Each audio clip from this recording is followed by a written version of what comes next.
Andy Nowicki, your right-wing English teacher. I just wanted to weigh in a bit more because it's seemed to me that yesterday, in discussing Byron's poem, She Walks in Beauty, I inadvertently stumbled upon something. And what it seems that I more or less inadvertently stumbled upon was the consideration of beauty as presented in Byron's poem as being ironically aligned with the notion of beauty as, in some ways, a pure expression, or potentially anyway, a pure expression of innocence, goodness, purity, even holiness. And the irony is, of course, Byron, being the kind of man that he was, who held the kind of beliefs that he apparently held, that he would write in such a vein, seems odd or unusual. But then again, I've always maintained that we should trust the tale and not the teller, and that you can have some very sordid people who write extremely sublime work for the ages.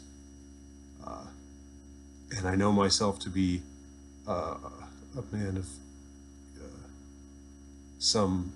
with some degree of sordidness in his soul, yet I aspire to sublimity as well. History will tell whether I reach those heights of sublimity or not. But it just so happens that in a book that I wrote and published back in 2013, a book that was entitled Beauty and the Least. Man, I sorry, blacked out there for a second. Senior moment. It's a book titled Beauty and the Least, and it's about a man who is completely undone with his infatuation, and it becomes not the death of him necessarily, but it becomes his undoing, much like the presentation in Thomas Mann's novella Death in Venice. Of course, there the object of obsession, the beautiful object of obsession, is a young boy. So there's a dimension of perversity to Mann's novel. It's still a great novel, and I would still recommend it. And the principle is really the same. Of course, the notion of pederasty is one that I loathe and condemn and see as unnatural. But the fact is, it does have a pedigree, and it is a valid way of exploring this same idea, even though it is perverse, obviously. But anyhow, in my book, Beauty and the Least, I know it's a shameless plug, but there you go. And in Thomas Mann's novel, we see, and probably in some other works as well that I'm just not thinking of right now, this idea of obsession, of being so drawn to the object of one's affection that one loses all sense of balance, all sense of reason.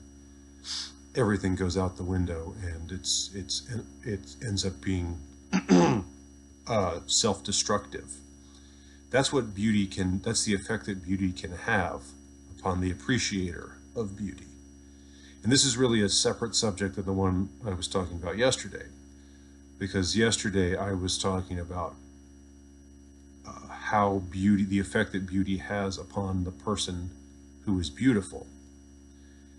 And I contrasted the presentation in Byron's poem, She Walks in Beauty, where the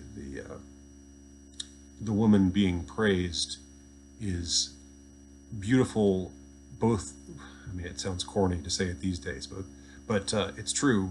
It does basically apply to what he's saying, that she's beautiful both outside and inside. And indeed, it's the beauty of her soul, the beauty of her heart, that animates and helps to perfect her outward beauty.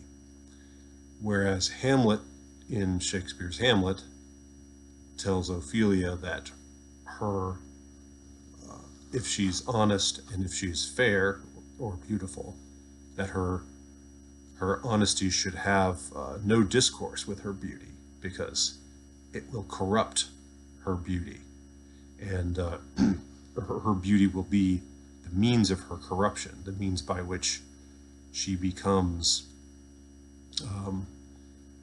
loathsome, morally loathsome, whether it's through manipulation, whether it's through vanity, or some combination of the two.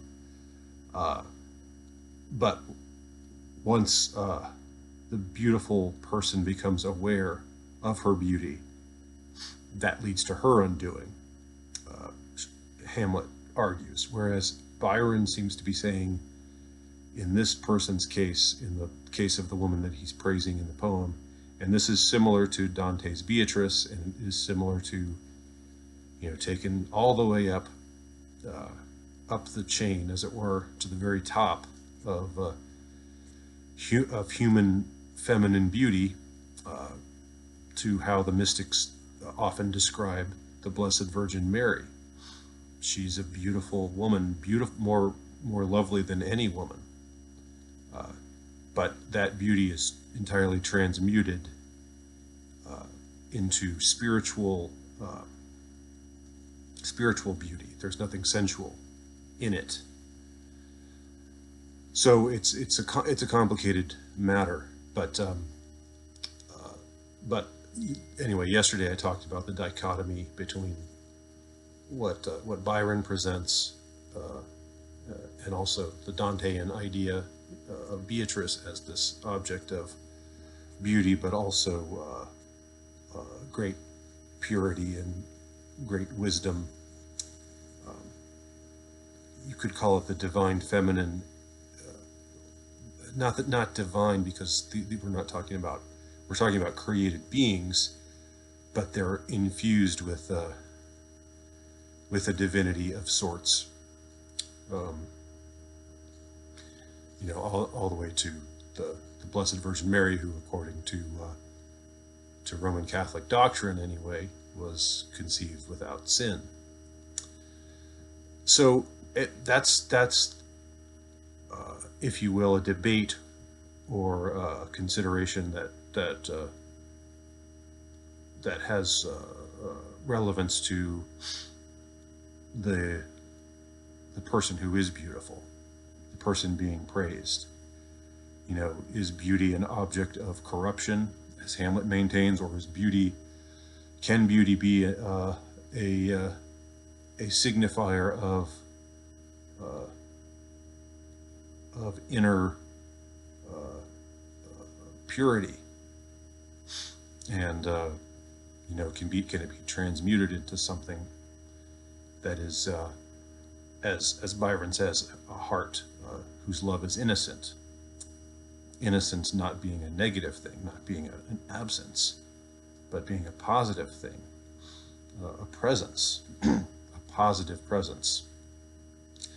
But what I'm talking about now is a different consideration. What I'm talking about now involves the appreciator of the beauty. And Dante's appreciation of Beatrice, and sometime in the future, I guess I should talk a little bit about some things Dantean, but it's been done to death, really. It's been done a lot, and I have written about it before. You can find my essay about what Beatrice was to Dante as a muse, the muse of the ages, if you will, in Western literature anyhow. But so in the case of Dante, just with his Beatrice, his muse, and in the case of arguably Byron's, the object of his praise in this poem, although we don't know as much about her and there isn't nearly as much detail, but it would seem that in both of these cases, beauty can guide a person. It can serve as a light to guide a person's soul to where it needs to be. Whereas in Thomas Mann's Death in Venice, and in my Beauty and the Least, just to smuggle my own self in there amongst the greats of the Western canon, such a deplorable thing to do, I know, but and in probably some other works that I just can't think of. In these works, appreciation of beauty or concern with beauty, obsession, fascination, which turns to obsession with beauty, leads a person astray.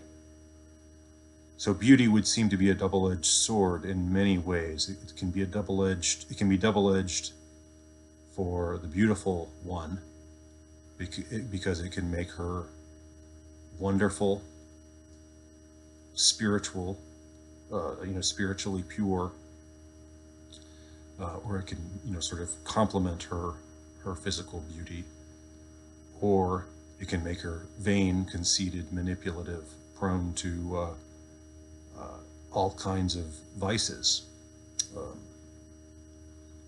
because a beautiful woman is, a much sought after thing, as we all know, and a beautiful man is too, for, to be fair.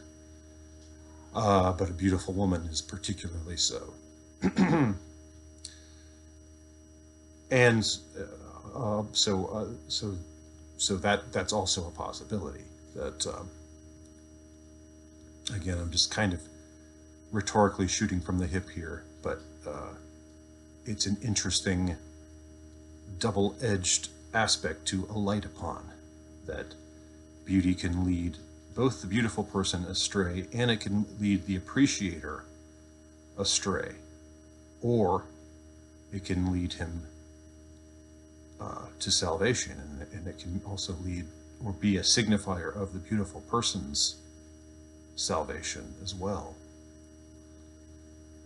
So what to think of beauty? It is undeniably alluring. It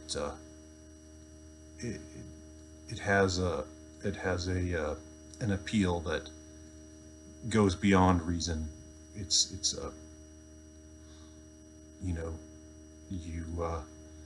you're drawn to beauty the same way that you're drawn to food or drink. It's part of what it means to be conscious and human, and yet it's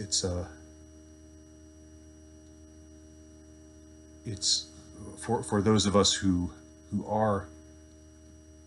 can become fascinated and obsessed with it.